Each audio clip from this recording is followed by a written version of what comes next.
Hello friends मैं doctor robin century. तो friend आज हम लोग बात करने जा रहे हैं आईवी कैनुला के बारे में। एक बेसिक्स और बहुत इंपॉर्टेंट इंफॉर्मेशन मैं आपसे शेयर करने जा रहा हूँ। और याद रहे ये वीडियो स्पेशली नर्सिंग स्टूडेंट्स के लिए बनाया है मैंने, और पैरामेडिकल स्टूडेंट्स और जो ट्रेनी लोग जो हॉस्पिटल्स में काम कर रहे हैं, क्योंकि आईवी कैनुला बहुत कॉमनली हॉस्पिटल्स में यूज होता है। और इसके बारे में जो इंफॉर्मेशन मैं आपको देने जा रहा हूँ, इतना आपको 100% पता होना चाहिए। और फ्रेंड, हमेशा की तरह मैं आपसे रिक्वेस्ट करता हूँ, वीडियो आगे बढ़ाने से पहले कृपया चैनल को जरूर सब्सक्राइब करें और बेल आइकन को जरूर दबाइए। देखिए, इंट्रावेनस कैनुला यानी कि आईवी कैनुला को हम लोग वेन फ्लो भी बोलते हैं, या फिर किट कैट। ये खाने वाला किट कैट नहीं है, इसको हम लोग बोलते हैं KIT, ये सब नाम से इसको जाना जाता है। और आईवी कैनुला जो हॉस्पिटल्स में मोस्ट कॉमनली यूज होता है इंट्रावेनस फ्लूइड देने के लिए, जैसे रिंगर लैक्टेट हो, नॉर्मल सलाइन हो, 5% डेक्सट्रोज हो, वगैरह वगैरह। और कोई भी इंजेक्टेबल मेडिसिन जैसे कि एंटीबायोटिक्स, ये सब देने के लिए हम लोग इंट्रावेनस कैनुला यूज करते हैं। अब देखिए, मोस्ट इंपॉर्टेंट चीज आपको ये याद रखना है कि जो जितने भी आईवी कैनुला होता है वो सारे कलर कोडेड होता है। और आईवी कैनुला का साइज जो होता है हम लोग गॉस के हिसाब से इसको नापते हैं। अब और एक इंपॉर्टेंट चीज ये है कि जितना छोटा गॉज होता है उतना जो होता है बड़ा आईवी कैनुला होता है, और जितना बड़ा गॉज होता है उतना छोटा आईवी कैनुला होता है। जैसे आप देख पा रहे हैं यहाँ पे, ये एक ग्रीन कलर का है और एक ब्लू और एक पर्पल कलर का। ये मेरे पास ग्रीन है और एक पर्पल है। इसका जो गॉज है वो है 18 गॉज, और इसका जो गॉज है वो है 26 गॉज। यानी कि गॉज में ये बड़ा है और गॉज में ये छोटा है। लेकिन छोटा गॉज मतलब बड़ा होता है और बड़ा गॉज मतलब छोटा होता है। और एक इंपॉर्टेंट चीज आपको याद रखना है कि जितना बड़ा गॉज होता है आईवी कैनुला का, उतना जो डायमीटर छोटा होता है और फ्लो जो होता है, यानी कि वहां से कोई भी फ्लूइड, कोई भी लिक्विड जो फ्लो होता है वो कम होता है। अब मैं आपको सब आईवी फ्लूइड के बारे में, कलर कोडेड आईवी जो जेल को होता है या फिर वेन फ्लो होता है, उसको मैं आपको दिखाने जा रहा हूं। उसको ध्यान से देखिएगा। और उसके साथ साथ आईवी जेल को यानी कि वेन फ्लो का क्या क्या पार्ट्स है वो आपको पिक्चर के जरिए मैं समझाऊंगा। चाहे तो उसको आप पॉज करके आप ईच एंड एवरी पार्ट्स को आप ध्यान से देख सकते हैं। जैसे आप यहाँ पे देख रहे हैं, तो मेरे पास 6 वेन फ्लो है, यानी कि इंट्रावेनस कैनुला है। और ये देखिए, ये सबसे छोटा है, इसको हम पर्पल बोलते हैं। और इसका जो कलर कोडेड है ये पर्पल है और इसका नंबर है 26। उसके बाद फिर येलो है, ये है 24। उसके बाद फिर ये है ब्लू कलर का, ये है 22। उसके बाद फिर पिंक कलर का, ये है 20। उसके बाद फिर ग्रीन कलर का, ये है 18। उसके बाद फिर ग्रे कलर का, ये है 16। और देखिए, ऑरेंज 14 नंबर ऑरेंज भी होता है, लेकिन इंडिया में हर जगह ये नहीं पाया जाता है। अब देखिए, ये सबसे छोटा गज का यानी कि 16 गज का, 16 गज का, लेकिन ये सबसे बड़ा है। और ये सबसे बड़ा गज का है, लेकिन ये सबसे छोटा है। अब देखिए, ये जो है पर्पल और येलो, ये ज्यादातर हम लोग छोटे बच्चों में या पीडियाट्रिक पेशेंट पे हम लोग इसको यूज करते हैं। और देखिए, हर गॉज सब इवन नंबर पे है, कोई भी ऑड नंबर पे नहीं है। अभी मैंने आपको जो समझाया, जितना बड़ा जेल को होता है उतना छोटा गॉज होता है, और फ्लो जो होता है और डायमीटर बड़ा होता है। तो ये आप इस कलर कोडेड को ध्यान से देखिएगा। और साथ साथ में ये फिगर जो आप देख रहे हैं, पार्ट्स जो जेल को का क्या क्या पार्ट्स हैं वो आप ध्यान से देखिएगा। और जैसे आप इस फिगर में देख रहे हैं कि कौन सा जेल को, कितना नंबर जेल को, और कौन सा कलर कोडेड जेल को से कितना फ्लो होता है, कितना डायमीटर होता है या फिर रेडियस होता है, वो सब इस फिगर की तरह से आप मैं समझाने की कोशिश कर रहा हूँ। देखिए, डायमीटर कितना होता है उसमें उतना ध्यान मत दीजिए, आपको सिर्फ ध्यान देना है फ्लो कितना है, कितना जेलको से, कितना नंबर जेलको से, कौन सा कलर कोडेड जेलको से कितना फ्लो हो रहा है, वो आपको ध्यान रखना है। और जितना बड़ा जेलको होता है उतना बड़ा फ्लो होता है। अब देखिए कुछ कुछ इंपॉर्टेंट पॉइंट्स मैं आपको बताने जा रहा हूँ जो कि आपको हमेशा याद रखना है। सबसे पहले तो जो आईवी कैनुला होता है उसको हमेशा time to time you have to flush it, यानी कि आपको नॉर्मल सैलिन से ही फर्स्ट फ्लश करना है। 26 नंबर यानी कि 26 गॉज, 24 गॉज और 22 गॉज जेल को या फिर वेन फ्लो को फ्लश करने के लिए आपको हमेशा 2 सीसी सिरिंज को यूज करना है। और 18 नंबर, 20 गॉज, 16 गॉज और 14 गॉज को फ्लश करने के लिए you can use 5 CC syringe and flush it with normal सैलिन।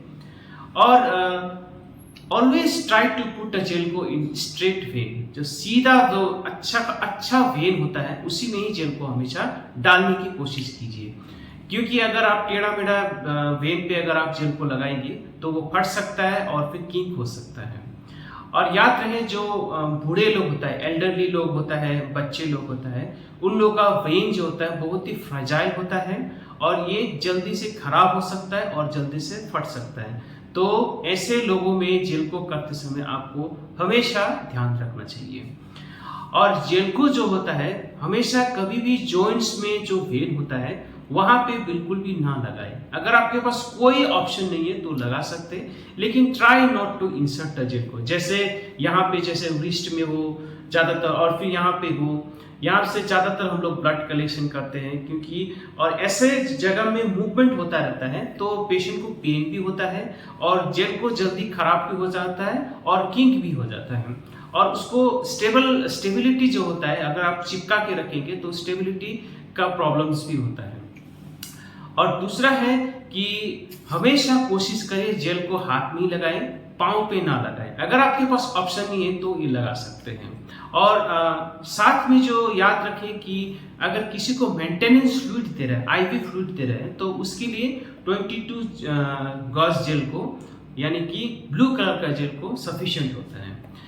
अब देखिए एंटीबायोटिक अगर आप इंट्रावेनस रूट से एंटीबायोटिक दे रहे हैं तो ये ज़्यादा अल्कलाइन होता है, कभी कभी एसिडिक होता है, तो पेशेंट को पेन होता है पेन में। तो छोटा जेल को से अगर आप एंटीबायोटिक देते हैं तो patient will complains of pain या फिर फ्लेवाइटिस हो सकता है, वेन में इन्फ्लामेशन सूजन हो सकता है। तो ऐसा कंडीशन में अगर आपको किसी पेशेंट को एंटीबायोटिक दे रहे हैं तो हमेशा 16 या फिर 18 जेल को 18 गज वेनफ्लोन ही यूज कीजिए।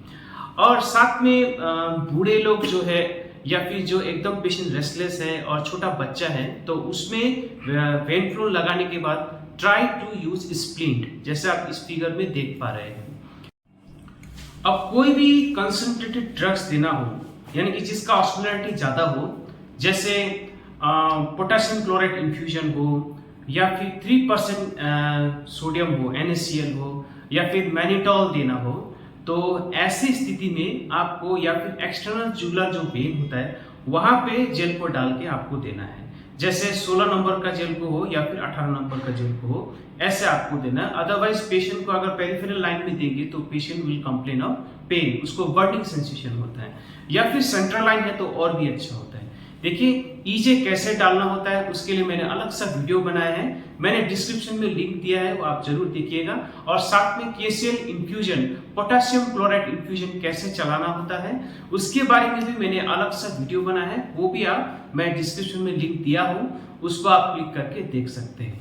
अगर कोई पेशेंट बर्न का पेशेंट हो या ट्रॉमा का पेशेंट हो, एक्सीडेंट होके रोड ट्रैफिक एक्सीडेंट होके आया हो या फिर सर्जरी हो रहा हो जिसमें लार्ज वॉल्यूम रिससिटेशन जरूरत होता है या फिर ब्लड देना होता है, तो ऐसी स्थिति में आपको लार्ज साइज वेनफ्लोन यूज करना है, यानी कि 16 नंबर हो या फिर 18 नंबर, याद रखिएगा। अब देखिए जैसे कि किसी को बहुत ज्यादा एक साथ फ्लूइड देना है तो ऐसा स्थिति में आपको हमेशा जेल को ही यूज करना है रेदर देन सेंट्रल लाइन, क्योंकि सेंट्रल लाइन लंबा होता है और जितना लंबा जेल को होता है उतना फ्लो स्लो होता है। तो 18 नंबर हो या फिर 16 नंबर हो, फ्लूइड रिससिटेशन के लिए सेंट्रल लाइन के मुकाबले काफी अच्छा होता है। अब थोड़ा सा बात करता हूँ हेगन-पोस्वेल लॉ के बारे में। देखिए हेगन-पोस्वेल लॉ जैसा आप इस फिगर में देख रहे हैं, डेल्टा P मतलब प्रेशर डिफरेंस। आप कुछ मत देखिए इस फॉर्मूला में, खाली आप ऊपर जो L है और नीचे जो R है, R टू द पावर 4, इसको आप देखिए। L मतलब होता है लेंथ और R टू द पावर 4 मतलब होता है रेडियस का पावर। अब इसका मतलब ये होता है कि flow will increase by 16 times when diameter of cannula is double. यानी कि जितना बड़ा डायमीटर होता है, जितना बड़ा रेडियस होता है, उतना ज्यादा फ्लो होता है। तो और जितना ज्यादा लेंथ होता है उतना फ्लो स्लो हो जाता है।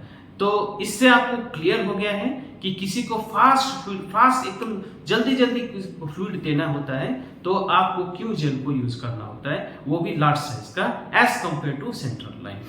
अब थोड़ा सा एक एक्स्ट्रा पॉइंट मैं आपको बताने जा रहा हूँ। जैसा आप इस वीडियो में देख पा रहे हैं कि जो आईवी स्टैंड का जो हाइट है वो जैसे हम बढ़ा देते हैं तो फ्लूइड जो फ्लो होता है वो इंक्रीज हो जाता है, जैसा आप इसमें देख सकते हैं। तो ये भी एक तरीका होता है जल्दी जल्दी फ्लूइड देने का। अगर फ्लूइड स्लोली जा रहा है, चैनल अच्छे तरह से पैटेंट है, खुला है, तो इसमें आपको ये जल्दी जल्दी देना हो तो थोड़ा सा आप आईवी स्टैंड का हाइट बढ़ा सकते हैं। तो friend, these are the all important information regarding when phloem, कि वेन फ्लोन क्या होता है, क्या क्या कलर कोडेड होता है, कैसे कैसे कंडीशन में कितना कितना नंबर का जेल को लगाना होता है और कहाँ कहाँ लगाना होता है। तो आज के लिए इतना ही, और फिर से एक नया एक एक्साइटिंग वीडियो हम लोग फिर से आपके लिए लेके आ रहे हैं। और साथ साथ में आप नीचे आप देख पा रहे हैं कि आईवी कैनुला कैसे लगाना होता है, क्या क्या प्रिकॉशन लगाना होता है। जब भी आप आईवी कैनुला लगाते हैं, यूज स्टेराइल टेक्निक, आपको अच्छा से हाथ को सैनिटाइज करना है, फिर ग्लव्स लगाना है, उसके बाद अच्छा से टॉर्निकेट बांधना है, वेन को अच्छा से आइडेंटिफाई करना है, वेन को फुलाना है, उसके बाद ही आपको जेल को लगाना है। लेकिन हमेशा पेशेंट को आपको बोलना है कि I am going to prick on your skin, ये आपको हमेशा बोलना है। और everything must, sterility must be maintain, और नीडल प्रिक होने से आपको बचना है। साफ जो ऑब्जेक्ट है आपको साफ का जो कंटेनर में आपको डालना है। सो आज के लिए इतना ही। Thank you very much.